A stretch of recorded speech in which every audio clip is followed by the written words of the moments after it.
Bonjour Julien, je suis très content de te recevoir aujourd'hui sur le podcast Cyclisme Performance. Est-ce que tu peux te présenter, s'il te plaît, pour ceux qui ne te connaissent pas?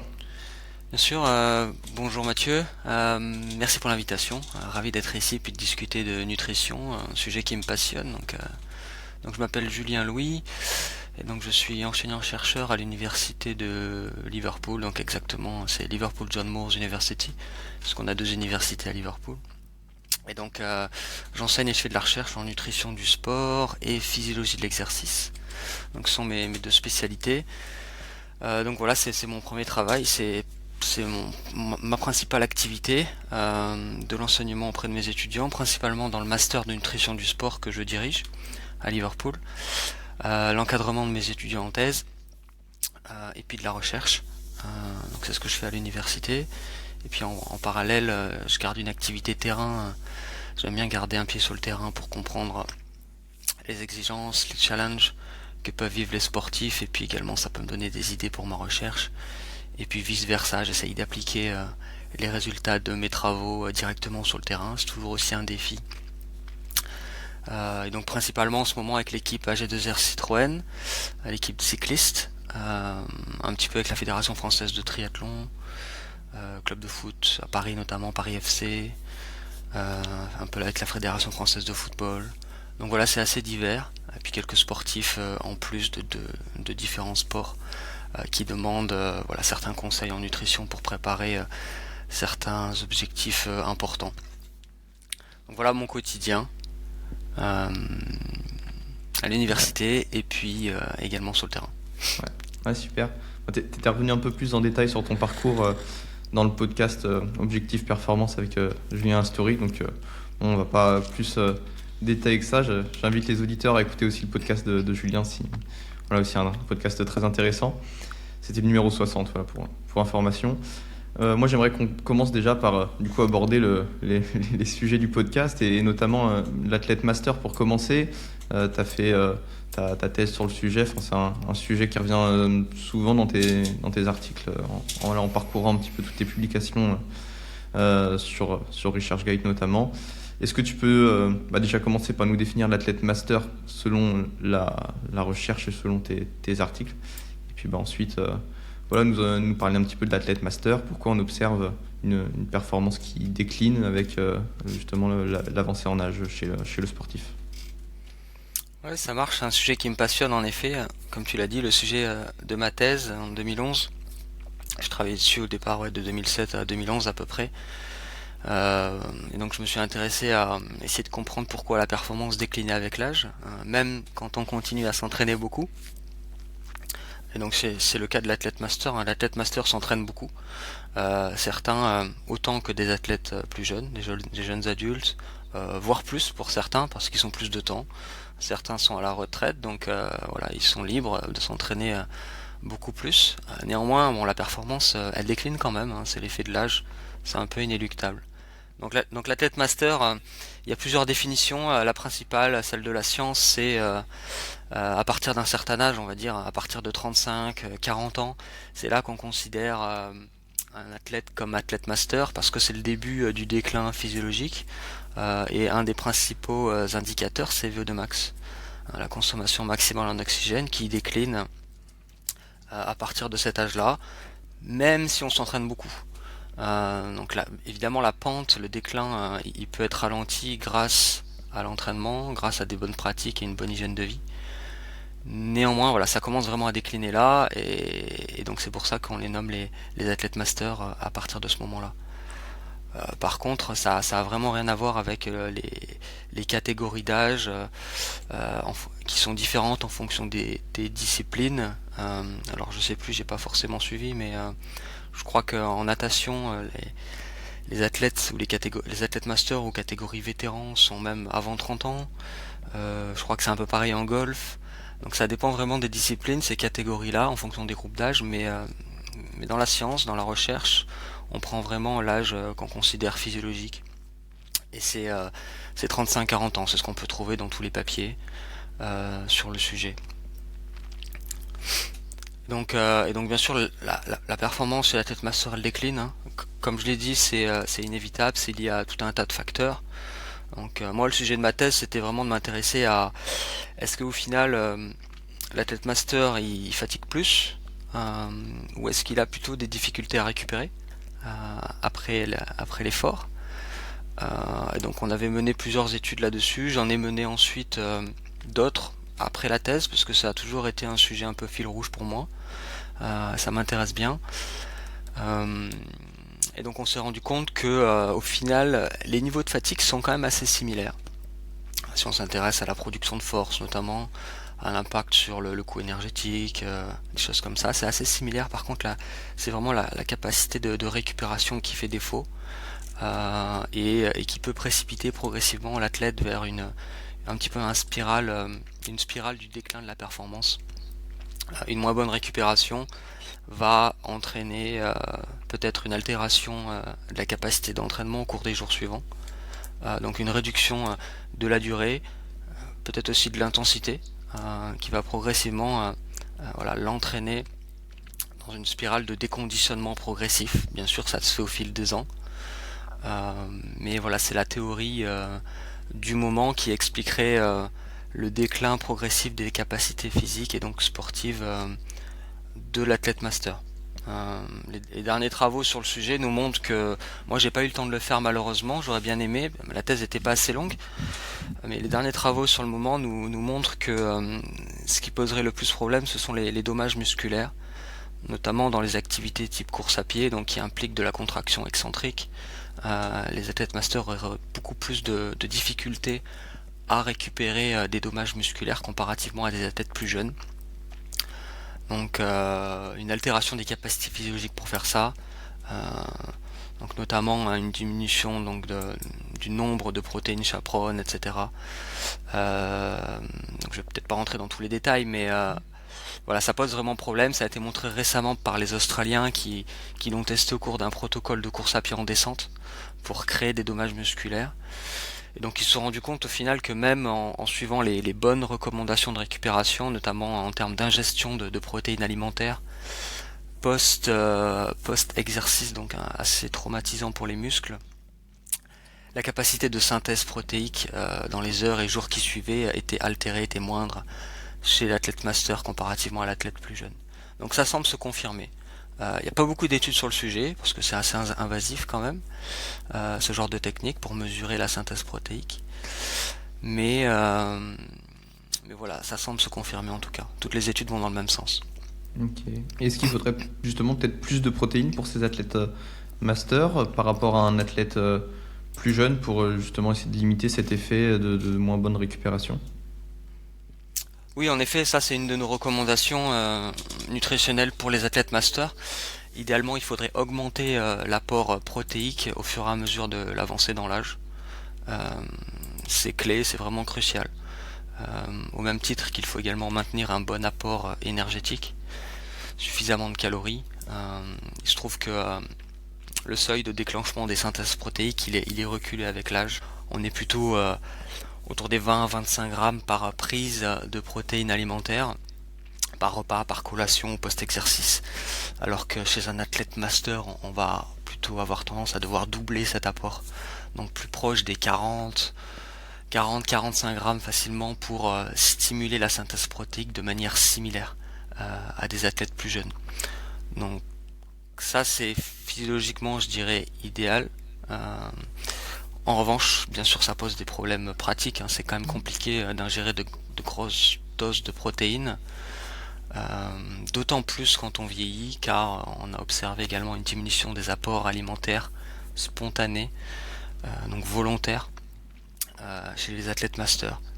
Ce qui est également contre-productif et ne leur permet pas de récupérer complètement et donc de maintenir leur charge d'entraînement. Oui, 40-50 grammes de protéines, ça commence à faire un petit peu, ça commence à faire une bonne quantité. C'est sûr que en termes pratiques, c'est un vrai défi. Ouais, exactement, c'est un vrai défi et c'est quelque chose qu'on avait soulevé récemment. On a notamment écrit une revue de littérature là-dessus, sur les recommandations nutritionnelles pour le sportif master, avec tous les défis que le sportif master pouvait rencontrer au fil de l'âge. Et il y a notamment le premier défi, c'est cette diminution de l'apport énergétique ou l'apport alimentaire spontané parce que l'appétit diminue, parce que peut-être il y a moins d'activité aussi dans la journée. Beaucoup d'athlètes masters sont à la retraite ou en activité professionnelle moins prenante qu'à un âge plus jeune. Donc c'est un problème. Et puis bien sûr, insister sur les protéines, ce qui est pas évident pour essayer de contrer la résistance anabolique, donc une moins bonne capacité à stimuler les synthèses protéiques. Donc simplement renouveler sa masse musculaire au quotidien et surtout après l'exercice pour récupérer des dommages musculaires. Donc ça c'est vraiment un défi important qui est difficile à résoudre si on ne se force pas, si on ne fait pas attention à augmenter l'apport protéique au quotidien. Ouais, puis finalement, il faudrait presque systématiser la supplémentation en protéines, enfin, pas à moins de. Voilà, pour arriver à 40-50 grammes de protéines dans un repas, ça commence quand même à faire un gros repas, quoi. C'est compliqué. Alors je dirais que au déjeuner-dîner, c'est assez facile. On peut y arriver honnêtement en ayant une portion de viande principalement moyenne, plus ajouter à ça un dessert peut-être lacté qui contient également un petit peu de protéines, et puis un petit peu de protéines venant des féculents. Je pense qu'on peut y arriver à 40-50 grammes sur ces deux repas. En revanche, ça devient vraiment compliqué. Il faut vraiment faire attention, je pense, au petit déjeuner et aux collations peut-être dans l'après-midi, peut-être post-entraînement, pour arriver à 40-50 grammes. Sans complémentation à base de poudre protéinée notamment, je pense qu'il est difficile simplement par des aliments d'arriver à de telles quantités de protéines, malheureusement. On dit tout le temps, il faut commencer par les aliments, les Anglais ils disent the food first approach, mais pas seulement au final, parce que il y a le côté pratique qui rentre en jeu quand même.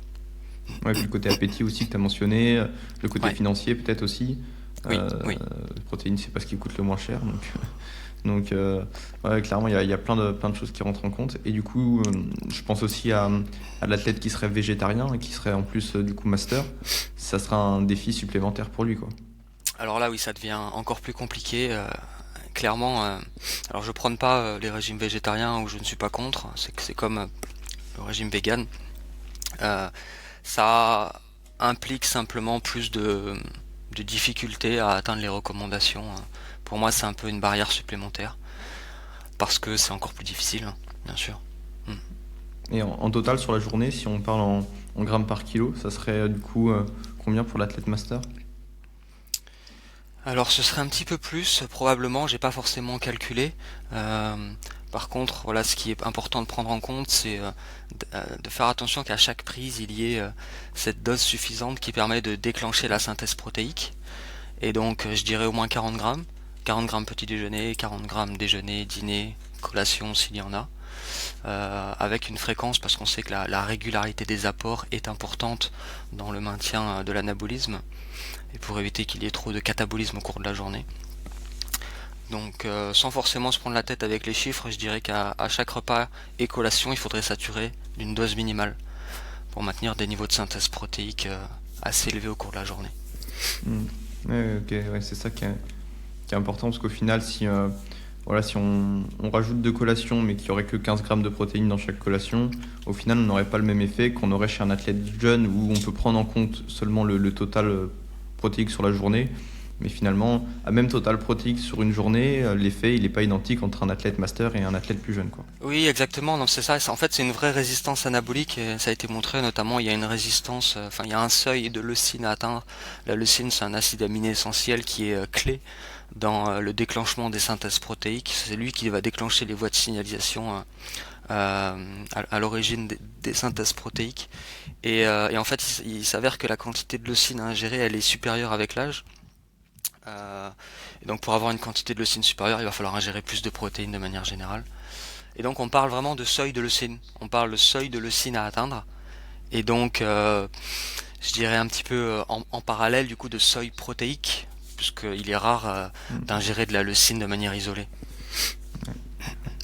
Ok. Et est-ce qu'il y aurait d'autres conseils niveau nutrition à appliquer pour l'athlète master? Oui, c'est clair. Donc les protéines, l'apport en protéines suffisant, c'est une recommandation très importante.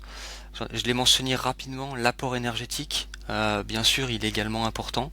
maintenir un apport énergétique suffisant qui permette de maintenir les synthèses protéiques et de bien récupérer.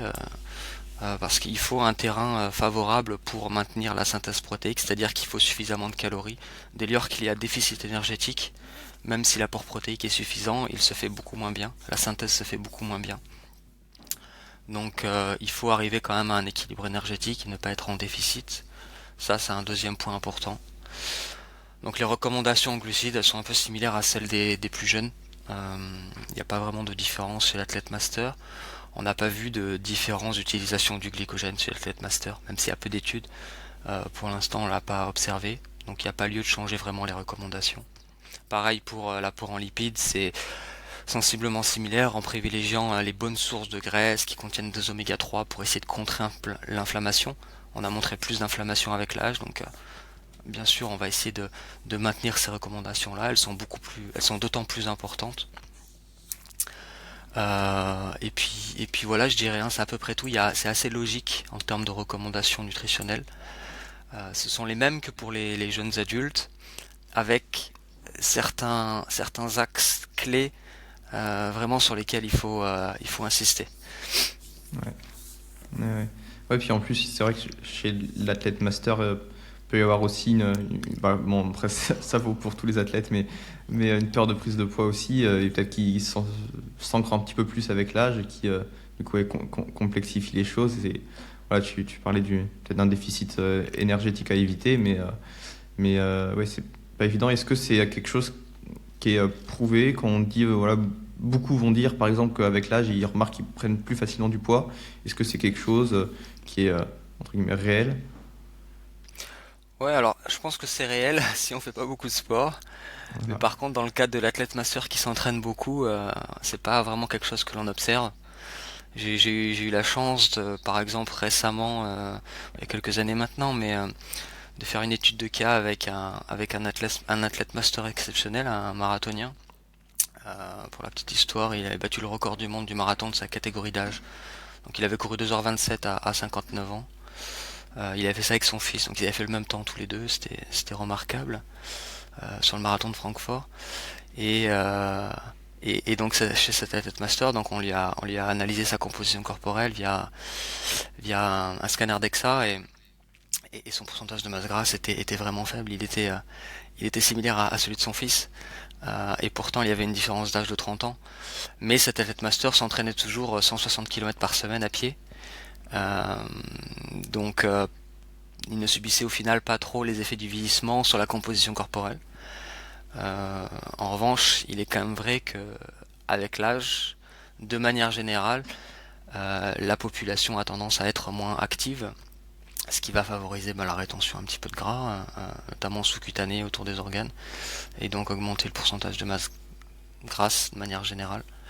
Il y a le système hormonal bien sûr également qui est perturbé, la diminution de la sécrétion de testostérone, ce sont des phénomènes inéluctables. Par contre, on peut quand même les contrer grâce à l'alimentation et à l'activité physique. Au final, ce sont vraiment les deux seuls moyens de lutter contre les effets de l'âge. Tous les autres facteurs, je dirais, ou altérations liées à l'âge, que ce soit hormonal, que ce soit euh, métabolique peut-être, la diminution peut-être des capillaires sanguins pour apporter de l'oxygène, l'inflammation, c'est assez difficile de contrer ça. C'est le vieillissement. Mais voilà, on peut quand même limiter les effets grâce à l'alimentation et à l'activité physique. Non, mais merci pour toutes ces précisions. Je pense que c'était important d'en parler. Et puis, voilà, c'est un sujet qui n'est pas tant que ça abordé, alors que finalement, il y a quand même beaucoup d'athlètes masters et qui seront, je pense, voilà, Ouais. ravis d'avoir eu ces conseils. J'aimerais qu'on parle maintenant de la nutrition avant l'effort. J'avais Ok. entendu justement dans le podcast avec Julien Historique que tu menais des recherches. Alors, je me souviens plus de quand date le podcast exactement, mais voilà, j'aimerais savoir où en sont ces recherches-là, sachant que c'était seulement le tout début au moment de l'enregistrement du podcast. Oui, c'est vrai. Alors, je crois qu'on avait parlé des études que l'on menait sur l'optimisation des apports en glucides avant l'exercice. avant une compétition, il me semble. Donc oui, en effet, donc en ce moment, avec un de mes étudiants en thèse, on étudie la question, on s'intéresse à l'optimisation des apports glucidiques avant exercice pour synthétiser de manière optimale le glycogène au niveau musculaire, au niveau des muscles squelettiques, donc principalement actifs au cours de l'effort. Et donc l'étude en cours, qui est toujours en cours, hein, ça fait presque un an, mais ce sont des études très difficiles à mener parce qu'elles emploient des techniques invasives. On fait des biopsies musculaires pour étudier la concentration en glycogène dans le muscle au niveau du quadriceps. Donc on a peu de participants, c'est difficile à recruter. Chaque participant reçoit 8 biopsies, enfin accepte de donner plutôt 8 biopsies musculaires, donc c'est contraignant. Et donc on en est à 8 participants, et on essaye d'augmenter ce chiffre-là pour atteindre 12-13, ce serait bien. 8 participants, et ainsi pouvoir peut-être donner des recommandations un peu plus fines sur l'optimisation des apports avant l'effort dans les jours qui précèdent. Donc notre protocole, il cherche à étudier finalement, est-ce qu'il est nécessaire de monter jusqu'à 10 grammes de glucides par kilogramme de masse corporelle par jour pendant 2 jours avant une compétition en endurance, ou est-ce que ce serait mieux d'utiliser peut-être 8 grammes, est-ce que c'est suffisant, ou est-ce que carrément 6 grammes serait suffisant, et est-ce qu'il y a finalement entre 6, 8 et 10 grammes par kilo dans les 2 jours qui précèdent une augmentation progressive de la synthèse du glycogène, ou est-ce qu'on atteint un plateau à un moment donné, est-ce que ça plafonne à 8, ou est-ce que peut-être que ça continue à monter et on pourrait peut-être aller vers 12. Donc voilà, c'est la question qu'on se pose. Alors on pourrait dire que c'est pas très nouveau parce qu'il y a beaucoup de recommandations là-dessus, mais au final quand on lit la littérature, on se rend compte que les données qu'on utilise, elles sont très vieilles, les années 60 principalement, quand la technique de biopsie musculaire a été inventée par les Scandinaves. Et on se rend compte du coup que toutes nos recommandations sont basées sur très peu d'évidence, hein. Pour la petite information, à l'époque, ces études, elles étaient réalisées avec 3 participants, 4. La nourriture n'était pas contrôlée. On donnait simplement des menus aux participants et on croisait les doigts pour qu'ils suivent les recommandations. C'était pas des personnes très entraînées. Donc au final, pas mal de biais, on s'en est rendu compte en analysant la littérature, en réalisant en même temps une revue systématique. On est sur la partie méta-analyse maintenant, on essaye de combiner les données pour en tirer des enseignements qui sont validés par des statistiques. Donc c'est pour ça qu'on fait cette étude-là, hein, pour essayer vraiment de clarifier là-dessus. Et pour l'instant, sur les 8 participants qu'on a, le résultat principal est que on n'a pas vraiment de différence entre 6 et 8 grammes par kilo. Par contre, il y a une différence entre 8 et 10. Donc on arriverait à plus synthétiser de glycogène quand on passe entre 8 et 10. Donc c'est significatif pour répéter entre 10 et 8 et 10 et 6. Mais il n'y a pas de différence significative entre 6 et 8. Donc voilà où on en est. C'est l'étude du moment et on démarre une deuxième étude très prochainement, un peu en parallèle, qui va plutôt s'intéresser cette fois-ci à l'aspect performance. Alors toujours pareil avec 3 groupes 6, 8, 10 pour les glucides, 2 jours avant une compétition. Et cette fois-ci on va s'intéresser à l'effet direct sur la performance, donc le 3e jour. Parce que c'est bien beau d'augmenter les réserves de glycogène, mais est-ce qu'il y a un vrai impact sur la performance? Alors pareil, hein, la littérature nous dit que oui, mais une fois de plus, quand on s'intéresse à ça, on se rend compte qu'il y a très peu d'évidence, parce que c'est difficile de mesurer la performance. Il y a des contre-la-montre, il y a des temps limites, il y a toutes sortes de tests qui sont utilisés, ou réaliser un travail en joules défini, par exemple réaliser 400 kJ, pardon. Donc voilà, il y a vraiment différentes méthodes, donc on va s'intéresser à ça, et surtout on va s'intéresser à l'effet placebo. Y a-t-il un effet placebo au final? Parce que quand les sportifs mangent beaucoup de glucides, ils le savent qu'ils mangent beaucoup de glucides. Quand on leur dit manger 6 ou plutôt 10 grammes par kilo, ils savent qu'il y a une différence, ils vont devoir manger plus de glucides. Donc est-ce qu'il y a un effet placebo? Donc c'est ce qu'on va tester, l'effet placebo également dans la deuxième étude. Ok. Comment vous allez tester l'effet placebo du coup? Donc en fait on va les monter à 6 grammes par kilo via de l'alimentation, via des aliments normaux. Donc comme je disais, il n'y a pas vraiment d'études sur le sujet avec des apports alimentaires contrôlés, donc on leur donne la nourriture. On cuisine pour eux en quelque sorte. On cuisine tous les repas pour eux pendant plusieurs jours. On les met dans des boîtes plastiques, hein, pour qu'ils n'aient plus qu'à réchauffer. Bien sûr, c'est adapté à leur poids. Ils ont tous la même alimentation, pauvre en fibres également, comme dans des conditions de compétition. Donc ça, c'est 6 grammes par kilo. Et au-delà, pour atteindre 8 et 10, on leur propose des produits sportifs que là, on va manipuler.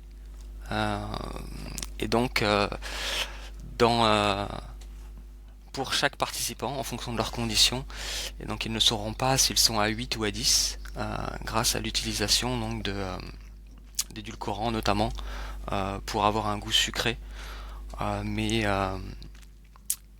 comment dire, que l'on ne puisse pas deviner l'apport glucidique ou énergétique total. Donc c'est pas mal de petites cuisines. On modifie les produits sportifs pour faire en sorte que les participants ne puissent pas différencier ceux qui contiennent vraiment des glucides avec une charge énergétique importante comparativement aux autres conditions placebo. Ok. Et bah ouais, c'est super intéressant. J'ai hâte de voir tous ces résultats. Bon, si j'ai bien compris, ça sera peut-être pas pour tout de suite. Si en plus on attend le temps que ça soit publié, etc. Bon, il va falloir être un petit peu patient. Alors la première étude, j'espère l'année prochaine. L'année prochaine, en 2024. Si tout se passe bien, on devrait pouvoir la publier. Après, ça prend quand même un peu de temps, donc ce serait plutôt en deuxième partie d'année. Ouais, ok. Et comme test de performance, ça serait quoi comme test? Alors on a choisi un exercice assez contraignant pour essayer vraiment de solliciter les réserves de glycogène et faire en sorte que ça soit un déterminant de la performance, puisqu'on veut tester ça. Donc on a choisi 2 heures autour du seuil 1, 2 heures d'exercice donc sur un vélo autour du seuil 1, suivi d'un exercice maximal qu'on appelle all out, et donc qui va nécessiter de réaliser à peu près 400 kJ. Donc voilà, par exemple pour des sportifs qui ont peut-être une PMA de 350 ou 400 watts, ça va se situer aux alentours d'une demi-heure d'effort maximal suite aux 2 heures au seuil 1.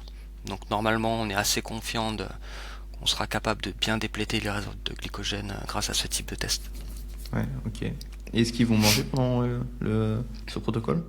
Donc ils vont manger, ils vont suivre les recommandations classiques d'apport glucidique à l'effort. Donc au cours des 2 premières heures, ils vont avoir 60 grammes de glucides par heure. Et puis durant le temps limite, ce sera à eux de définir leur propre stratégie. Ok. Comme en condition de compétition au final. Ouais. Ah, super intéressant. Et du coup, alors bon, pour l'instant, avant d'avoir tous ces résultats, toi dans tes recommandations, quand tu t'adresses à des sportifs d'endurance qui vont faire une compétition entre 3 et 6 heures, qu'est-ce que tu recommandes en termes de durée de cette recharge glucidique, en termes de quantité? Quelles sont tes recommandations? Donc oui, l'objectif c'est d'optimiser la synthèse du glycogène parce qu'on sait que c'est un déterminant de la performance et les réserves sont quand même très limitées. Donc il va falloir augmenter l'apport en glucides pour atteindre 8 à 10 grammes par kilogramme par jour. Alors 8 à 10 grammes, ça me semble raisonnable. Certains athlètes arriveront à 8, d'autres à 10, d'autres peut-être un peu plus haut. Ça va vraiment dépendre de leur préférence aussi et de leur capacité à ingérer beaucoup de glucides. C'est plus compliqué avec certains qu'avec d'autres. C'est pour ça qu'on a un range j'aime bien parler de 8-10 parce que je sais qu'en fonction de mes sportifs, ce sera pas forcément réalisable pour tous d'arriver à 10. Et je dirais au moins un jour. Au moins un jour, ça me semble réalisable. Les dernières publications sur le sujet, Busso notamment, il montrait ça, simplement un jour ça suffirait. Bon, j'en suis pas si sûr, mais d'un point de vue pratique, je pense que c'est ce qui fonctionne le mieux, c'est ce qui est le plus, c'est ce qui est le plus raisonnable, de faire ça sur un jour. Donc privilégier plutôt les glucides à index glycémique élevé, donc avec un fort impact sur la glycémie. Idéalement là, c'est de créer un pic de glycémie après l'ingestion de ces glucides pour avoir une réponse assez forte de l'insuline et favoriser le stockage du glycogène. Donc bien sûr, c'est un peu tout type de glucides quand on mange, aux repas principaux notamment, mais ne pas hésiter peut-être à ajouter des produits. Pareil, si on va s'entraîner, idéalement, essayer d'adopter une ration hyperglucidique rapidement après l'exercice pour resynthétiser très vite le glycogène utilisé. peu de fibres idéalement. Bon, ça fait pas partie de la synthèse de glycogène, mais c'est plutôt le côté pratique ici pour bien digérer. Bien sûr, une bonne hydratation, ça c'est clé. L'hydratation c'est clé parce qu'il nous faut de l'eau pour stocker le glycogène. Hein, au moins 3 grammes d'eau par gramme de glycogène. Donc c'est important de maintenir un bon statut hydrique. Je recommanderais des glucides aussi pendant l'entraînement pour maintenir notamment le glycogène hépatique, ne pas trop taper dedans pour maintenir sa glycémie. Et beaucoup de liquide, hein. Je pense que c'est une stratégie classique, ingérer les glucides plutôt sous forme liquide pour essayer d'atteindre 10 grammes parce que des aliments solides uniquement pour atteindre 10 grammes ce serait un petit peu compliqué, donc ne pas hésiter à prendre des jus de fruits, des boissons énergétiques, tout aliment liquide ou semi-liquide que l'athlète pourrait aimer. Je pense que ça facilite l'atteinte des recommandations. Ouais. Même un soda, finalement, on peut se permettre un soda. Ouais, complètement, ouais, complètement. Alors souvent ça fait Ça ça fait fait un réagir petit les peu directeurs sportifs, en questionner tout les cas. gens, ouais, ça fait réagir les gens. Ouais. On n'est pas proche d'une alimentation santé, je dirais, on est proche d'une alimentation performance. C'est ça la Ouais, différence. Hmm. ouais, ouais.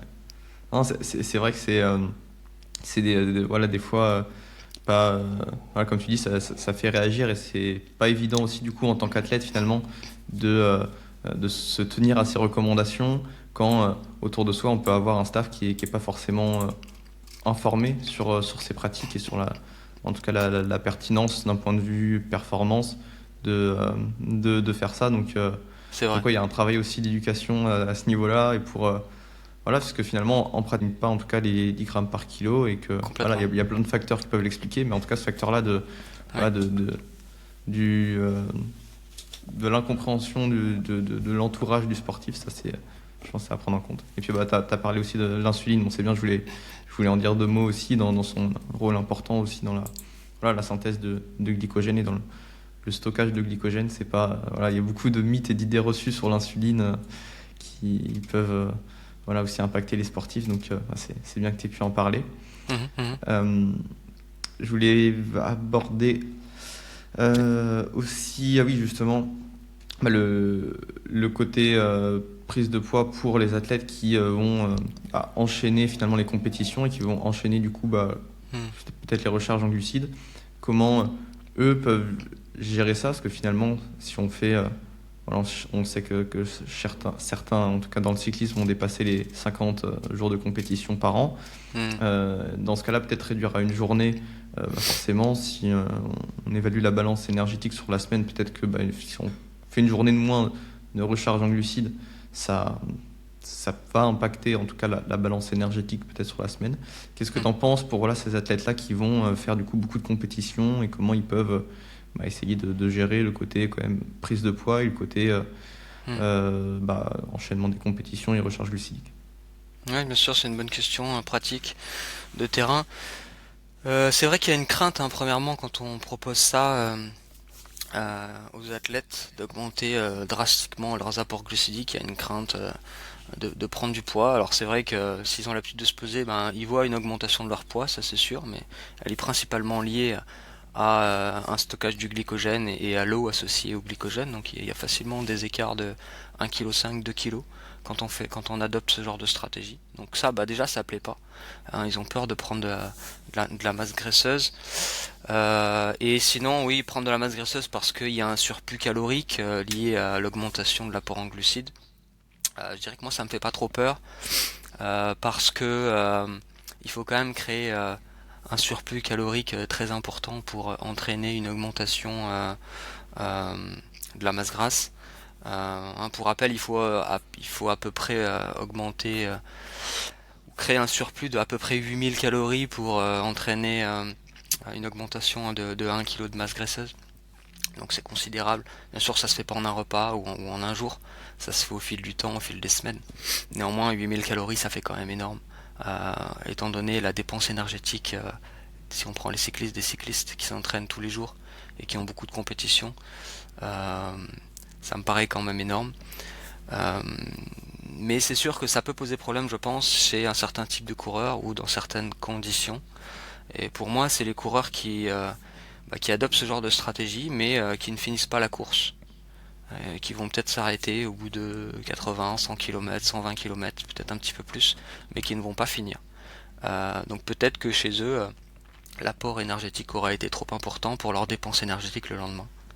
Et si ceux-là en plus se mettent à manger de la même manière que leurs collègues qui eux finissent la course, c'est-à-dire le même type de collation post-étape et le même dîner, alors oui, progressivement, on va avoir un surplus calorique qui va perdurer et peut-être une prise de masse grasse. J'ai observé moi le même problème dans d'autres sports, hein. Typiquement en football, on a, on fait la même chose, hein. On périodise, on augmente l'apport glucidique à la veille des matchs, mais il y a certains joueurs qui jouent qu'une mi-temps par exemple, ou certains joueurs restent sur le banc. Et là, ça va être un vrai problème pour ceux-là aussi. Donc en fait, c'est comme avec les cyclistes, il y a deux solutions, hein. Soit il faut vraiment changer, modifier son comportement alimentaire après la course. On prend une collation beaucoup plus petite ou un dîner beaucoup moins chargé en glucides et en graisse, moins gourmand aussi. On fait l'impasse peut-être sur les desserts, ou alors on va s'entraîner. On finit la course par un autre entraînement pour finalement avoir une dépense énergétique peut-être au moins similaire à nos collègues et ne pas voilà, créer cette prise de poids. Donc voilà, c'est quelque chose à considérer. Moi personnellement, je l'ai vécu avec certains au cours des années précédentes. C'est souvent des mauvaises spirales aussi. Certains coureurs se mettent à abandonner une course et deux courses et trois courses et quatre courses, modifient pas trop leur comportement alimentaire et progressivement se mettent à prendre du poids. Euh, donc attention à ces effets-là, mais je dirais que dans le cadre d'une pratique sportive, je dirais normale, en pleine possession de ses moyens, lorsque les sportifs sont performants, pour moi ça ne pose pas de problème et je m'en inquiète pas trop de cette charge glucidique. Non, effectivement, c'est une bonne remarque. C'est vrai que voilà, dans le cyclisme, bah, c'est notamment des choses qui arrivent encore plus à haut niveau quand on enchaîne les compétitions, etc. Enfin, abandonner une course, finalement, voilà, pour certains, c'est presque ça fait partie de leur métier quand on fait son travail d'équipier. Voilà, ils savent qu'ils finiront probablement pas la course. Et puis, bah, des fois, finalement, ils essayent même pas non plus. Et bah, ils auraient peut-être aussi, du coup, intérêt à finir ces courses. Et puis, bah, sinon, ouais. Là, c'est là que c'est pas évident non plus d'un point de vue psychologique. Si c'est pas forcément un plaisir d'abandonner une course. Si en plus derrière on sait qu'il va falloir se restreindre ou repartir idéalement, c'est ça. Voilà, ça peut être. Donc ça pose un vrai problème. Ouais, je suis d'accord. Le retour de course peut être un petit peu long, j'imagine. Ouais, c'est ça en fait, c'est déstabilisant psychologiquement, hein, c'est sûr. Hein. On n'est pas dans une bonne phase et en plus il faut se restreindre d'un point de vue alimentaire. Il est vrai que c'est pas évident, mais c'est une situation auquel il faut se préparer, je pense. Ou au moins il faut une fois de plus alerter ou éduquer en tant que nutritionniste sur ces situations-là qu'ils vont rencontrer dans l'année. C'est certain, à un moment donné, ça va arriver. Ouais. Après, si une fois dans l'année ça va, mais c'est vrai, comme tu dis, si c'est une spirale, des fois ça peut s'enchaîner pas mal, notamment quand on enchaîne les jours de course. C'est vrai que ça peut arriver malheureusement. Ouais, et puis c'est intéressant aussi, voilà, ce que tu dis sur la prise de masse grasse, et notamment, enfin, moi j'avais lu qu'on prenait, en tout cas pour synthétiser de la lipogénèse de novo, qu'on appelle, pour synthétiser de la masse grasse à partir de finalement des glucides. Déjà, ça se déclenche seulement une fois que les réserves de glycogène sont remplies, ce qui laisse quand même finalement pas mal de marge pour le sportif qui... Oui, totalement, ouais. C'est vrai que j'en ai pas parlé de ça, la lipogénèse de novo, parce que c'est un petit peu différent que simplement stocker les lipides dans le tissu sous-adipeux, je dirais, existant, hein, et plutôt augmenter la taille des cellules adipeuses. Oui, pour moi c'est encore plus difficile et je pense que ça arrive assez rarement chez le sportif de haut niveau de lancer cette lipogénèse de novo, vraiment créer de nouvelles molécules de graisse, hein, des triglycérides.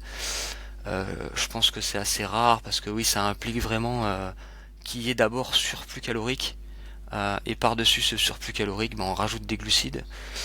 Et dans cette situation-là, ce qui se passe, c'est pas tellement les glucides qui font qu'on va stocker plus de graisse, c'est qu'on va utiliser les graisses de l'alimentation que l'on va garder et stocker en fait. mais la transformation des glucides en graisse, finalement, elle est assez négligeable. C'est surtout les graisses, même si elles sont ingérées on va dire, dans des quantités raisonnables, et ben le peu qu'on va ingérer, on va les stocker. Parce qu'il y a surplus calorique derrière. Donc c'est le contexte, le surplus calorique qui fait que les graisses alimentaires vont être stockées pour créer de nouvelles molécules de graisse, l'hypogénèse de novo. Mais une fois de plus, c'est assez rare, je pense. Chez le sportif de haut niveau, c'est rare ça. Ouais, merci pour ces précisions. Et moi aussi, parce qu'on a pu lire, j'imagine que tu as dû lire aussi ces travaux, notamment de Tim Podlogar sur l'ajout de fructose dans le dernier repas avant une compétition. Ouais. Est-ce que tu pourrais développer un petit peu l'idée derrière ça? Est-ce que c'est des recommandations que tu appliques? Et puis si oui, qu'est-ce que tu recommandes exactement pour le dernier repas juste avant l'épreuve? Alors moi, premièrement, je l'applique pas vraiment parce que c'est intéressant, mais au final, quand on creuse un petit peu la physiologie derrière ça, on se rend compte que il y a quand même du fructose dans beaucoup d'aliments. Et est-ce nécessaire de se prendre un petit peu la tête, de se soucier de ça, sachant que la quantité de glycogène hépatique, elle est assez faible. Ça correspond à peu près 80 grammes comparativement à presque 400-500 grammes au niveau musculaire. Donc voilà, c'est ma première question. Néanmoins, voilà, il est vrai que consommer du fructose, ça stimule plus grandement la réplétion du glycogène au niveau hépatique. On va constituer plus facilement qu'avec du glucose unique. Ces réserves au niveau hépatique, c'est clair, ça a été montré. Notamment Podlogar, tu l'as dit. Javier González avait montré ça aussi à BAF. C'est les spécialistes en Angleterre là. Ils étudient ça. Mais voilà, une fois de plus, on trouve du fructose dans l'alimentation quotidienne quand même, dans beaucoup d'aliments, notamment les fruits, notamment le miel. Donc moi, je me soucierais pas trop de la quantité de glucose à ingérer. Le glucose hépatique, ça permet principalement de stabiliser la glycémie. Il y a à peu près 4 grammes de glucose qui circulent en permanence dans la circulation sanguine, donc ça permet de stabiliser ça. Ça permet de fournir suffisamment de glucose, notamment au cerveau qui en consomme beaucoup. Ça permet aussi d'atténuer ce glycogène hépatique, ça a une autre fonction, c'est que ça permet d'atténuer l'hyperglycémie après les repas, l'hyperglycémie post-prandiale. Donc en fait, en ayant ce glycogène hépatique là, en fait, la formation de glycogène hépatique, ça permet de limiter ça. Dès que le taux de glucose est trop élevé dans le sang, du glycogène hépatique va être formé. Et donc ça, c'est après chaque repas. Et ça va permettre de stabiliser la glycémie. Donc ça se fait un petit peu naturellement, je dirais. Ça permet de sélectionner les substrats et de réguler cette glycémie de manière naturelle. Et une fois de plus, on est sur des quantités de glycogène qui sont quand même assez faibles. Donc voilà, une fois de plus, je m'en inquiéterai pas trop. Et aussi, en ayant une alimentation glucidique durant l'effort, l'apport de glucides exogènes durant l'effort va permettre aussi principalement de maintenir la quantité de glycogène au niveau hépatique durant l'effort. Ça va permettre de la préserver. Donc une fois de plus, pour moi c'est pas forcément nécessaire d'augmenter drastiquement la quantité de fructose dans le repas qui précède. Intéressant effectivement. On retrouve du fructose dans l'alimentation sans forcément rajouter en poudre ou quoi. Après faut quand même consommer fruits ou miel ou jus de fruits, ce qui n'est pas toujours le cas non plus dans le dernier repas avant la course où on peut avoir que du riz blanc ou des choses comme ça. Mais oui. Il y a ça aussi. Ouais, il y a ça aussi. Puis j'ai oublié de le mentionner, le glycogène hépatique peut. En fait, le glycogène hépatique, c'est pas vraiment un problème parce que quoi qu'il arrive, même s'il n'y a pas de glucides, il va se former. C'est un petit peu un mécanisme vital, un mécanisme de survie pour maintenir la glycémie. Et même s'il n'y a pas d'apport glucidique, il va se former par la néoglucogénèse, en utilisant du glycérol, en utilisant un petit peu des acides aminés. Ça va se faire de manière assez lente, beaucoup plus lente que dans le muscle, mais il va se former en fait. Il n'y a que vraiment dans des situations spécifiques, telles que pendant un exercice long, prolongé, intense, et s'il n'y a pas suffisamment de glucides ingérés, et si les réserves de glycogène musculaire sont très faibles, il y a que à ce moment-là où voilà, la resynthèse du glycogène hépatique ne va pas suivre le besoin en glucose, et donc il peut y avoir une hypoglycémie à ce moment-là. Mais voilà, c'est que dans des conditions où l'apport énergétique exogène ou l'apport en glucides exogène ne se fait pas. Et du coup, finalement, le foie ne peut pas suivre. Ça va pas assez vite pour resynthétiser le glycogène et maintenir la glycémie, même en utilisant du glycérol et des acides aminés, parce qu'il y a des différences de vitesse. Donc, voilà, une fois de plus, c'est une situation quand même particulière, hein. Pas d'accès à la nourriture durant l'effort, pendant un certain temps, pour créer une hypoglycémie. C'est pour ça que pour moi, c'est un petit peu secondaire, et je m'en soucie pas trop. Ouais. Non, c'est très vrai, c'est vrai. J'ai notamment déjà testé des capteurs Super Sapiens pour mesurer la glycémie quand on fait un effort. Et typiquement, quand on fait des efforts proches d'une compétition, on observe une glycémie qui va s'envoler un petit peu. Enfin, en tout cas, c'était mon cas et je Ouais. sais que c'est un petit peu normal. Ouais. Et voilà, finalement, et ça fait la transition avec le sujet que j'aimerais aborder ensuite. Si la nutrition pendant l'effort est bien approchée, ça sera des glucides qui vont circuler, qui seront donc présents dans la glycémie et qui du coup le glucose hépatique n'aura pas besoin d'intervenir, si je comprends bien, pour réguler cette glycémie si déjà on apporte du glucose exogène et qui permettra de maintenir une glycémie élevée, quoi. Oui, complètement. En fait, le fait d'apporter des glucides exogènes, ça va permettre de maintenir la glycémie. Ça va permettre de renouveler cette synthèse du glycogène au niveau hépatique, qui lui va permettre de maintenir la glycémie.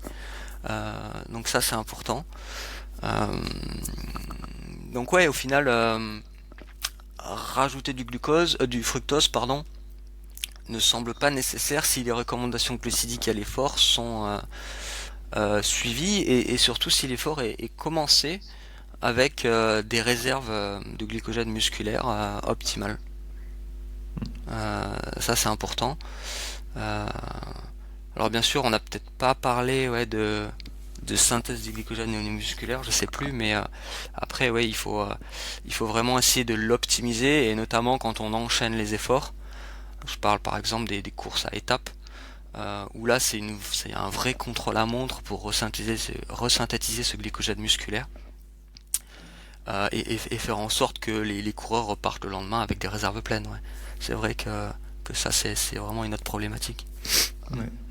C'est aussi du coup, dans certaines études, on peut observer que finalement, en 24 heures, donc finalement un peu moins entre le temps d'une étape, si l'étape dure 6 heures et qu'on compte la fin jusqu'au départ du lendemain, il n'y a pas 24 heures, mais que finalement quand même dans un temps assez court, et peut-être encore plus chez le sportif très entraîné qui a des enzymes de resynthèse du glycogène qui seront plus actives et qui aura une meilleure capacité à resynthétiser du glycogène. Est-ce que justement chez ces athlètes-là, entre deux étapes, ils ont la capacité de recharger, à condition évidemment que peut-être 10 grammes par kilo de glucides, voire plus, soient ingérés entre les deux étapes, ce qui n'est pas évident. Et là, comme tu vois, ont la capacité de recharger leur glycogène entièrement entre ces deux étapes. Ouais, alors c'est une bonne question, c'est difficile à mesurer, il n'y a pas vraiment d'études sur l'élite malheureusement. Il est probable en théorie, oui, qu'on se dise que on peut émettre l'hypothèse, que chez ces sportifs-là, le contenu enzymatique est quand même très élevé, la glycogène synthase, qui va permettre d'accumuler les molécules de glucose, en faire des particules de glycogène. On peut espérer qu'elles soient très concentrées chez le sportif élite, grâce à l'entraînement, au phénomène d'adaptation à l'entraînement. Par contre, aller le vérifier, ça impliquerait de réaliser ce genre d'études chez de l'athlète élite, et bon, une fois de plus, vu que c'est très invasif, ça n'a pas été fait pour l'instant. Il y a quelques études qui ont été faites chez le coureur à pied, mais c'est un petit peu différent chez le coureur à pied parce que il y a le facteur dommage musculaire qui intervient, et quand il y a dommage musculaire, il y a une moins bonne synthèse du glycogène en récupération parce que le sarcolème des cellules musculaires est abîmé, et en fait les transporteurs de glucose, qui va rentrer dans la cellule musculaire pour ensuite être neutralisé par la glycogène synthase et ensuite former du glycogène. Ces transporteurs-là, ils vont être endommagés en fait parce qu'ils sont dans le sarcolème. Donc chez le coureur à pied, ça se fait moins bien à cause de ces dommages. Chez le sportif élite cycliste, Je dirais que ouais, ce serait bien, j'espère. J'espère qu'ils arrivent à synthétiser de manière optimale leur glycogène entre deux étapes. En tout cas, on fait tout pour, hein. On fait tout pour les stratégies de surcompensation de la synthèse du glycogène après les étapes. On essaye de les appliquer au maximum, hein. Ouais. Mm. Et du coup, j'ai plusieurs questions. J'espère que je vais me souvenir de ce sur quoi je vais rebondir. Mais c'est vrai que si on compte, par exemple, je pensais à ça parce que c'est des choses que je fais moi en pratique. Voilà, on fait une course qui dure 4 heures, on consomme une centaine de grammes par heure de glucides, plus Ouais. donc sur une course par étape. Ensuite, on essaye du coup d'arriver à au moins 8 grammes par kilo entre l'étape jusqu'au départ de l'étape du lendemain. Finalement, Ouais. sur une journée, Ouais. en tout cas pour moi qui suis aussi un gabarit assez léger, Ouais. j'arrive à presque 13 ou 14 grammes par kilo Ah ouais, c'est de classique, ouais, glucides c'est dans une classique. journée, Si quoi. on compte ce qui est ingéré sur le vélo, Ouais, par exemple sur certaines étapes du Tour de France, on est monté à 19, proche de 20 grammes par kilo, ouais. C'est ouais, énorme. ça me surprend pas. Ouais. C'est vraiment très très gros parce que les apports, oui, sont de 100-120 grammes par heure sur le vélo. Et puis surtout post-étape, je dirais entre l'étape, la fin de l'étape et le moment du coucher, c'est là où on demande à nos sportifs d'ingérer le plus de glucides possible parce qu'on sait que c'est dans ces premières heures-là que la synthèse du glycogène va se faire de manière optimale, grâce notamment à l'insuline, etc. Donc ça c'est la phase vraiment clé. Les 3-4 premières heures après l'étape, la fameuse collation, c'est le plus important, c'est là où toutes les conditions sont réunies pour surcompenser, comme on dit, resynthétiser de manière optimale le glycogène musculaire. Ouais. C'est là où la vitesse va être la plus élevée au final, hein. Pour vous donner une échelle, c'est des choses qu'on mesure via des biopsies musculaires. Enfin, on fait le prélèvement en biopsie musculaire et après on l'analyse en laboratoire bien sûr, via des techniques de biochimie, mais en gros on est sur un taux maximal de 100-120 millimoles de glycogène. Alors on exprime en kilogrammes, en millimoles par kilogramme de muscle sec par heure. Donc 100 à 120 par heure au cours de la première heure, notamment après l'étape. Et après en situation normale, je dirais le soir au dîner, on est plutôt sur une vitesse de 30 millimoles par kilogramme par heure.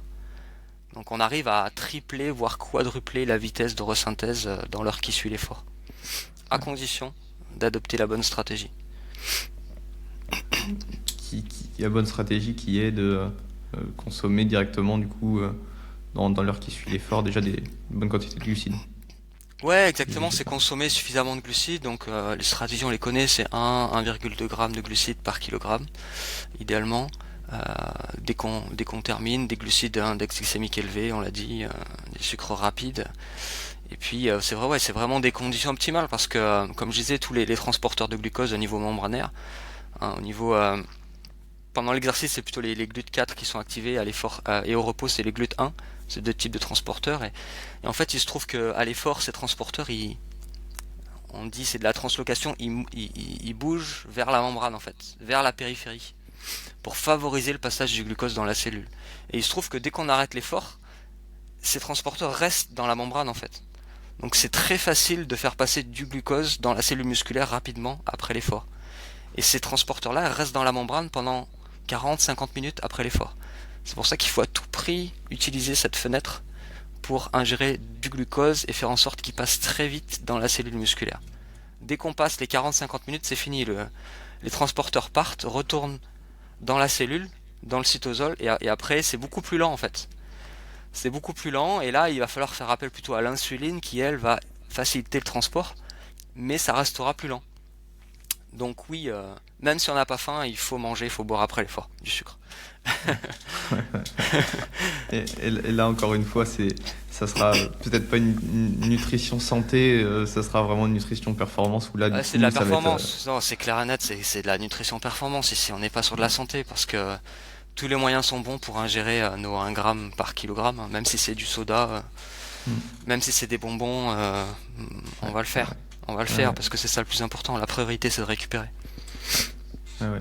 Et alors, l'autre question sur laquelle je voulais rebondir, c'est. Alors, ça date un peu dans mes souvenirs, j'ai pas des souvenirs exacts, mais je sais que. Je me demande si c'était pas Inigo San Millán qui avait développé un scanner ou un outil qui permettait de mesurer le glycogène musculaire. Je sais pas si ça te dit quelque chose. D'accord. Non, ça te dit rien. Ça me dit rien. Alors le glycogène musculaire peut être mesuré également par spectroscopie. C'est de la résonance magnétique nucléaire. Mais ça implique d'être dans un scanner, donc c'est assez limité quand même. Ouais, c'était un petit outil. Ouais. J'ai pas de souvenir exact, mais bon, du coup, si j'en entends plus parler depuis quelques années, c'est que ça doit pas très bien fonctionner. Et ça implique d'ingérer aussi comment dire, des isotopes Ouais. stables, bien sûr. Donc c'est très contraignant, cher. Et il y a très peu d'endroits dans le monde où on peut faire ça. C'est quand même très peu utilisé. La méthode de référence en sciences du sport, c'est la biopsie. C'est vraiment simple à faire. C'est pas simple parce que c'est invasif et du coup il faut trouver les participants, mais le côté technique est pas compliqué en fait. C'est assez simple. Même ensuite, en quelques heures, on a le résultat. L'analyse biochimique est assez simple. Par contre, oui, c'est quand même limitant parce que c'est invasif, Ouais. malheureusement. Non, mais c'est vrai qu'un outil qui nous permettrait de mesurer entre les étapes notamment, enfin en tout cas pour essayer peut-être même d'individualiser derrière la quantité de glucides, etc. Enfin, c'est vrai que ça serait super intéressant, mais Il y a on n'a eu pas des encore cet techniques outil. d'ultrasons, échographie, mais c'est vraiment pas précis. Malheureusement, c'est très dépendant de la quantité d'eau, de l'état hydrique, avec des résultats vraiment très aléatoires. Donc, une fois de plus, c'est pas une technique qu'on recommande. À chaque fois, on se retourne vers la technique de référence qui est la biopsie, et comme je l'ai dit, qui est limitante. Ouais, ouais.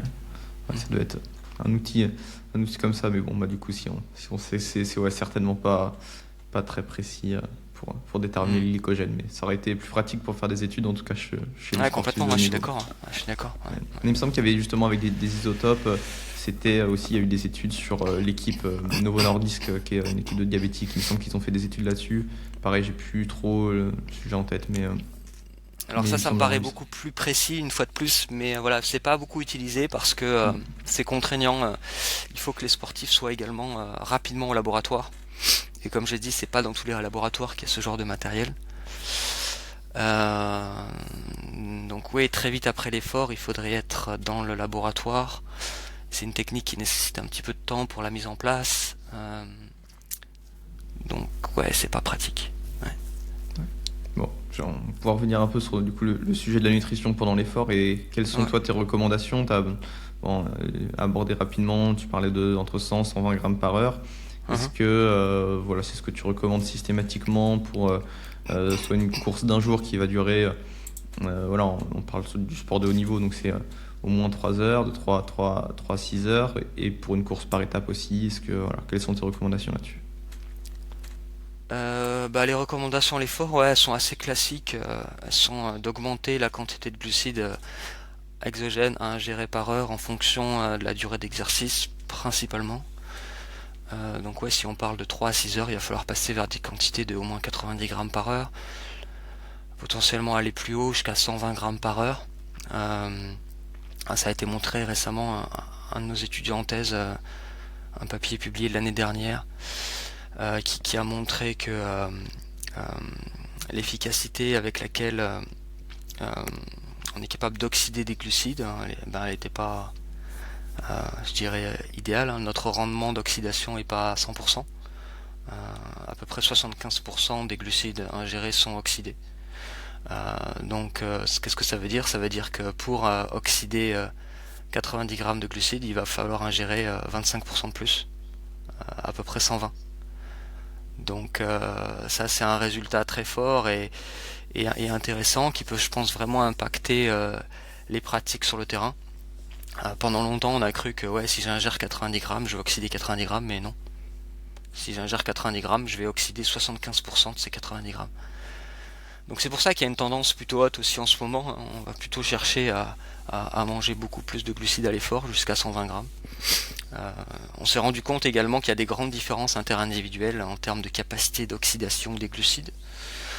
Certains coureurs arrivent, ou certains sportifs plutôt, arrivent à oxyder proche des 2 grammes de glucides par minute. Donc on est proche des 120 grammes par heure. Mais d'autres sont plutôt bloqués à 80-90 grammes par heure. Donc voilà, il y a des grandes différences interindividuelles. Je pense que c'est lié au niveau de pratique, bien sûr. C'est lié à l'état enzymatique des cellules également. Donc je dirais voilà qu'il faut plutôt avoir tendance à manger peut-être un petit peu plus à l'effort que pas assez. Dans tous les cas, les glucides ingérés et les calories ingérées seront utilisés. Il est difficile de manger plus que ce que l'on dépense à l'effort. C'est important de commencer à manger assez tôt, je dirais, dans le cadre d'une compétition, pas simplement atteindre la 3e ou la 4e heure. Alors beaucoup de gens disent l'inverse. Beaucoup de gens disent qu'il faut commencer à manger plus tard. Finalement, au départ, au cours des premières heures, on n'a pas besoin de beaucoup manger. Mais je suis pas très d'accord avec ça parce que une fois de plus, dans la dernière étude qu'on a menée en laboratoire, là, nos étudiants en thèse ont montré que finalement la consommation du glycogène, elle était importante dès le début de l'étape. Donc peut-être que manger plus dès le début de l'étape permettrait de préserver ce glycogène. Le truc, c'est de dire, je sais que ceux qui vont recommander de manger de plus en plus tard, c'est de dire que justement, si on apporte des glucides exogènes, la tendance de l'oxydation des substrats énergétiques va tendre plus vers les glucides que les lipides, et que du coup, on taperait plus sur le glycogène musculaire dès le début de l'épreuve. Après, ça dépend de plein de facteurs. En tout cas, moi, je sais que sur les courses, typiquement une course de vélo, des fois, en fait, la première heure va être très intense parce qu'il y a l'échappée qui va se créer, après ça va se poser un peu ensuite, et ça va être la fin de course qui va redevenir intense. Dans ce cas-là, moi je trouve que c'est pertinent de commencer à consommer beaucoup de glucides dans la première heure, en tout cas de maintenir une stratégie assez stable. Après, moi ce que je fais pour des courses, ou en tout cas des cyclosportives ou des événements où là on n'aura pas cet effet effort très intense au début et à la fin, là dans ce cas-là je pense moi je recommande plutôt d'augmenter progressivement. Du coup, je pense que ça dépend de ces facteurs-là. Je pense que ça dépend du niveau de pratique en effet aussi. Moi je parlais de l'élite là et où ça roule quand même très vite maintenant sur toutes les courses. Et en fait, avec les coureurs, on est plutôt sur une stratégie je sais pas, si je prends Liège-Bastogne-Liège par exemple, on est plutôt sur essayons de maintenir 100 grammes par heure jusqu'à la redoute, au moins. Tu vois, c'est plutôt ça, pour s'assurer au final d'un apport énergétique qui soit suffisamment élevé jusqu'à un moment clé dans la course. Et puis après, on fait comme on peut, quoi. Tu vois. Ouais, c'est clair. Mais si on démarre, je sais pas, à 60 la première heure, 80 deuxième heure, etc. Bon, je pense qu'on va quand même bien impacter les réserves de glycogène sur ce genre de course. Donc, en fait, je dirais que c'est un risque qu'on peut pas prendre. Moi, je me permettrais pas de prendre ce risque-là. Même si on sait pas tout encore, hein, honnêtement, on sait pas tout. Ça mériterait plus d'études là-dessus. Il y a quand même peu d'études qui ont étudié ça. Dans quelle proportion les différents substrats énergétiques sont oxydés entre glucose endogène, exogène et réserve de graisse. On a quelques indications, mais souvent ce sont des protocoles à intensité constante, genre 3 heures au seuil. Donc qu'est-ce qui se passe quand l'intensité fluctue et surtout quand c'est encore plus long, comme on l'a dit, 5-6 heures. Honnêtement, là, c'est des points d'interrogation. Hein. On est vraiment sur des hypothèses. Moi-même et tout le monde. Parce qu'il n'y a simplement pas d'études dessus. Hein. Ouais, justement, c'est pas plus tard que la semaine dernière où j'avais fait un post LinkedIn sur le sujet. On m'a rétorqué en commentaire qu'il n'y avait aucune étude qui montrait que c'était pertinent de dépasser les 60 grammes par heure ou je sais plus quoi exactement. Mais effectivement, il n'y a pas d'études, donc de toute façon, les seules études, on m'a montré une méta-analyse qui disait regarde cette méta-analyse, machin. Et oui, mais la méta-analyse, elle se concentre sur des efforts qui vont jusqu'à 2 heures maximum. C'est quoi ? C'est des contre-la-montre, c'est des time to exhaustion. Et de toute façon, on sait, oui, sur 2 heures, consommer plus de 60 grammes par heure, non, oui, ok, c'est pas pertinent. Mais qu'est-ce qui se passe sur 5 heures, sur 4 heures, même sur 3 heures, avec des intensités très élevées et des puissances qui vont être très élevées parce qu'on parle d'athlètes de très haut niveau. Qu'est-ce qui se passe concrètement ? Donc, on n'a pas vraiment la réponse, mais en tout cas, en pratique, je pense que tout le monde fait, en tout cas, l'hypothèse que plus de 100 grammes par heure, c'est pertinent. Et sur le terrain, en tant que moi, par mon expérience de coureur et sur ceux à qui je fais ces recommandations, et je pense que tu le vois aussi, y a des retours positifs. Et en tout cas, la tendance est plutôt qu'on observe des résultats positifs. Donc moi, en tout cas, je continue à adopter ces recommandations. Oui, complètement pareil. En tout cas, ça semble logique d'apporter plus de sucre à l'effort pour, comme on l'a dit, maintenir sa glycémie, maintenir une contraction musculaire également, faire en sorte que le glycogène musculaire ne s'épuise pas trop vite, parce que en dessous d'un certain seuil, en dessous des 200 millimoles par kilogramme de muscle sec, on sait qu'il y a altération de la contraction musculaire en fait. Notamment la libération du calcium au niveau du réticulum sarcoplasmique nécessite de l'ATP et donc nécessite suffisamment de glycogène au niveau de la cellule musculaire pour se faire. Et on sait que dès qu'on commence à dépléter les réserves, dès qu'on passe sous les 200, la contraction est altérée. Donc on a tout intérêt à repousser ce moment-là le plus possible. C'est clair que je pense qu'il y a un vrai lien quand même entre voilà, les réserves de glycogène et donc l'apport en glucides élevé, maintenu élevé, et la performance. Après, le lien direct, le côté effet placebo ou pas, et comment ça évolue au fil du temps, au fil des heures. Est-ce que c'est crescendo? Est-ce que ça diminue de manière crescendo au fil des heures? Je ne sais pas. Je pense qu'il n'y a pas grand monde qui sait. Il va nous falloir plus de recherche dessus. Mais néanmoins, en prenant en compte ce qu'on sait déjà, je pense que les hypothèses sont assez logiques pour l'instant. Bien sûr, ça reste des hypothèses, ça reste à démontrer.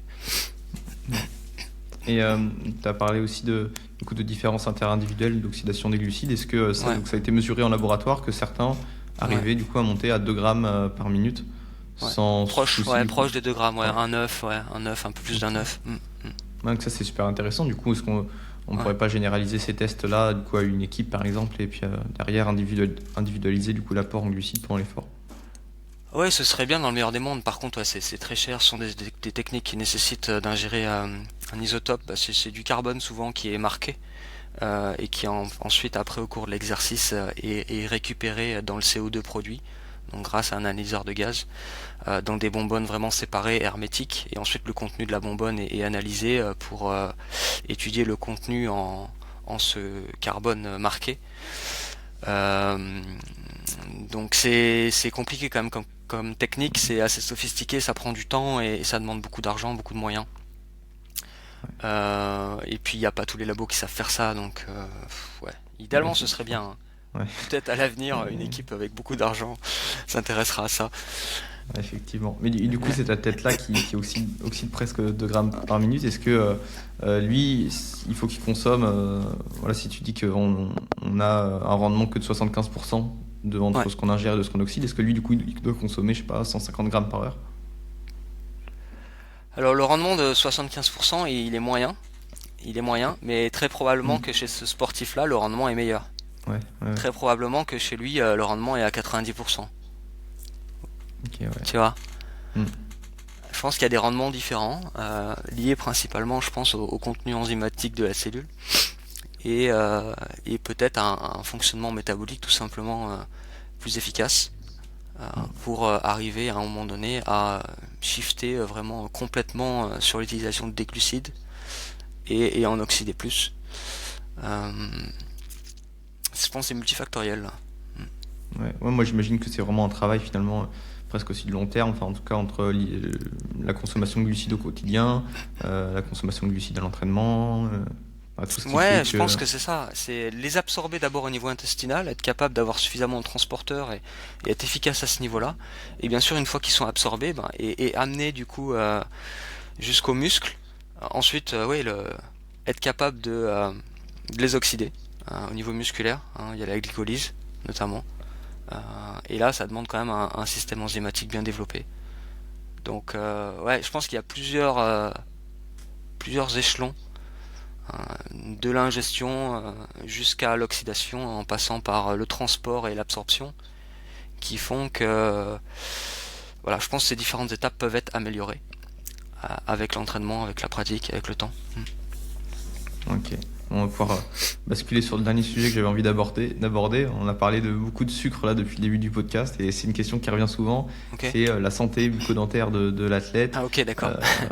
Donc qu'est-ce qu'on peut faire? Notamment, j'ai vu que tu avais écrit un article sur le sujet il y a quelques années donc que j'ai pu lire et que j'ai trouvé très intéressant. Ouais, bien sûr. Et voilà, alors qu'est-ce que tu recommandes?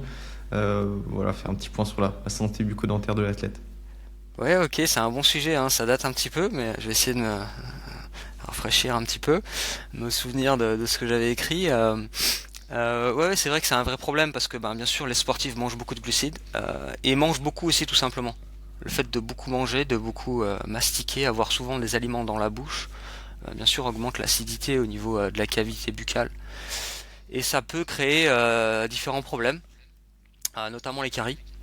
Les caries, c'est un premier problème, hein. C'est lié à une déminéralisation de la dent, hein. Ça va lier à des cavités, donc c'est des caries, autre terme qu'on emploie souvent.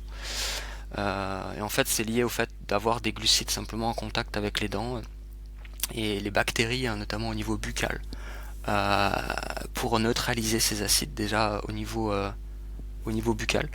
Elles vont créer de l'acide dans la bouche, hein, mais l'acide, ça va diminuer le pH au niveau de la plaque dentaire.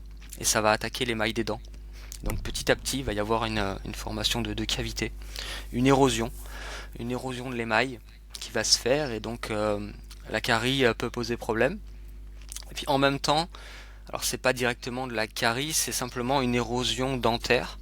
Euh, C'est-à-dire que l'émail, pareil au niveau dentaire, il devient de plus en plus poreux à cause de cette présence d'aliments quasiment en permanence, hein. Quand on est sur son vélo pendant 5-6 heures et qu'on est à 100 grammes par heure, on a des aliments dans la bouche presque tout le temps, ou au moins des résidus sucrés dans la bouche qui vont acidifier le milieu et créer progressivement au fil des jours, des semaines, des années une érosion dentaire, donc liée à un pH qui reste faible dans la bouche au niveau de la cavité buccale. Donc voilà, ça peut poser problème. Les dentistes, hein, quand on leur parle des boissons énergétiques, des quantités de glucides que les sportifs mangent à l'effort, ils nous regardent avec des grands yeux, hein, parce que c'est vraiment là loin d'une alimentation santé encore, hein. On est sur de la performance, mais à quel prix, hein. Ce qu'il faut noter, c'est que ça, c'est un autre problème, c'est ces mécanismes-là, hein, l'érosion euh, dentaire, elle est d'autant plus marquée chez les jeunes en fait. Parce que chez les jeunes, naturellement, l'émail il est plus poreux. Il n'est pas encore complètement développé. Donc chez les adolescents, je dirais chez les mineurs. Je ne sais pas quelle est la limite d'âge exactement, mais tant que la croissance n'est pas terminée, l'émail est beaucoup plus poreux et donc plus exposé à l'acidité produite lorsqu'on ingère de grandes quantités de sucre. Donc beaucoup plus d'acide. Et malheureusement, beaucoup de produits sportifs sont acides, hein. La plupart des boissons énergétiques sont acides, contiennent beaucoup de sucre. Euh, les sodas, après les étapes notamment, c'est très très acide. Il y a des sucres en grande quantité et en plus des acides directement liés à la boisson, tels que l'acide phosphorique. Euh, donc non, ces boissons, c'est clair, sont vraiment pas bonnes pour la santé bucco-dentaire. Ouais. Alors qu'est-ce qu'on fait du coup alors pour essayer de limiter Qu'est-ce les qu'on risques? fait Qu'est-ce qu'on fait Il y a des petites stratégies. Bon, idéalement, bon, c'est difficilement applicable, hein, je le reconnais. Mais idéalement, peut-être plus pour monsieur tout le monde. Quand on part faire du vélo, il faut partir avec un bidon de boisson énergétique et un bidon d'eau, Hmm. systématiquement, pour pouvoir se rincer la bouche à l'eau après chaque ingestion de boisson, de bar ou de gel. Se rincer la bouche à l'eau normale, je dirais, sans ajout de sucre ou d'électrolytes ou autre, euh, avec un pH normal, idéalement légèrement alcalin, c'est encore mieux. Donc ça c'est la première chose. Idéalement, tout ce qui est boissons sucrées, on les consomme plutôt au moment des repas, pas en dehors des repas. C'est un problème chez les jeunes, euh, mais comme je l'ai dit, c'est compliqué chez le sportif parce que le sportif, bah, il s'entraîne en dehors des repas, hein, donc et il a surtout des besoins sur le vélo. Il va falloir s'alimenter, donc ça reste compliqué. Euh, Ceux qui veulent vraiment faire attention au repas, ils peuvent prendre une paille. Parce qu'en prenant une paille, en fait, on n'expose pas la cavité buccale, les dents, au sucre. Donc on peut essayer de limiter cet effet-là quand on mange, ou quand on boit plutôt des boissons sucrées, des jus de fruits ou des sodas au repas, ou si vous sortez Bon, entre amis ou dans des bars, etc. Vous pouvez prendre plutôt une paille. pourquoi pas après course finalement mettre des pailles dans les sodas, dans les boissons. Si vraiment on veut prendre soin de cet aspect-là, la paille c'est très bien, honnêtement. Ouais. Ouais, ça marche très bien. C'est une solution pardon, pratique, efficace. Donc ça marche bien. On sirote pas non plus. On reste pas avec son soda pendant une demi-heure à se faire un rinçage de bouche. Limite, c'est important de pas siroter, mais de boire normalement. Ouais. Ça c'est important. Après il y a des petits trucs que les dentistes nous ont donnés. On évite de se brosser les dents tout de suite après l'ingestion d'une boisson, d'un aliment très acide. Donc par exemple, si on boit un coca, on va pas se brosser les dents tout de suite après. Ou si on prend un café ou un thé, on va pas se brosser les dents tout de suite après, parce que là, ça va créer vraiment comment dire, ça va attaquer la dent, et par-dessus ça, on va ajouter du fluor notamment, qui peut attaquer un petit peu plus la dent. Donc je dirais attention à ces pratiques-là, faut un petit laps de temps, notamment comme je disais, boire un peu d'eau, se rincer la bouche avant d'aller se brosser les dents. Et puis il y a certains aliments qui sont plutôt alcalins aussi, aliments ou boissons. Donc il y a certaines eaux minérales qui sont riches en électrolytes et qui vont plutôt avoir tendance à faire remonter le pH. Donc on est sur des boissons alcalines, donc plutôt basiques, hein, à l'inverse de acide. Ça va limiter l'érosion, ça va limiter les attaques acides, euh, et puis euh, et puis tout ce qui est produits laitiers également. Le lait, les yaourts, le fromage blanc, c'est quand même des bons choix en fin de repas pour limiter les attaques acides, en tout cas mieux neutraliser les acides. Là, c'est le calcium qui va aider à neutraliser l'acide des boissons ou des aliments. Donc ouais, c'est des petits trucs, des petits conseils à appliquer régulièrement. Ce qui marche le mieux, c'est quand même se rincer la bouche à l'eau et tout simplement éviter trop de produits sucrés, soda notamment, qui restent longtemps dans la bouche.